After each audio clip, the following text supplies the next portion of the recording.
Welcome back to Learning with a Difference. News headlines for 15th of August. And first of all, national news.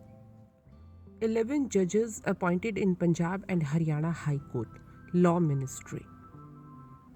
Paramilitary force Jammu and Kashmir Police receive post gallantry medals today. Nearly 100 houses submerged in Odisha's Sambhalpur as water released from Hirakud Dam. Well prepared to handle any situation, Minister on Chinese spy ship docking at Lanka port. Delhi has become the city of tricolors, Arvind Kejriwal said at event.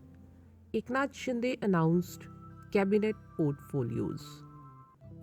Indore sets world record for largest human chain forming India's map. Devendra Fadnavis scored big in Eknath Shinde's cabinet allocation. Rakesh Jhunjhunwala had sudden cardiac arrest, hospital on cause of death.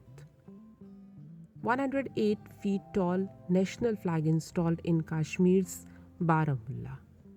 And now some international news. A British woman named Kate Jedden now holds the Guinness World Record for the most consecutive days to complete a marathon. Hundreds of employees at TikTok earlier worked with Chinese state media. US team in Taiwan days after Speaker Nancy Pelosi's visit angered China. 11 Chinese military aircraft entered Taiwan's air defense zone.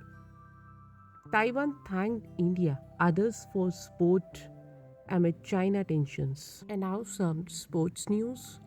There are almost 4,000 tigers in the wild, but there's only one Rahul Dravid, Ross Taylor.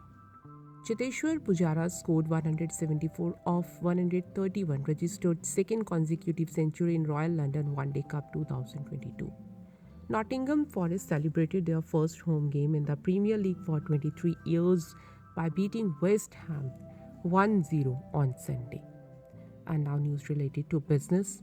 Latest rally and Indian stocks recovered previous losses incurred in 2022. Lick keen to re-enter Mediclaim segment awaits regulatory clarity. Chief. Commerce Ministry proposed incentives to revamp special economic zones. And let's have a look on weather. Today, the temperature of New Delhi at the daytime will reach to 31 degrees Celsius and it will drop to 27 degrees Celsius at night. And that's all in news. Thank you to all of you.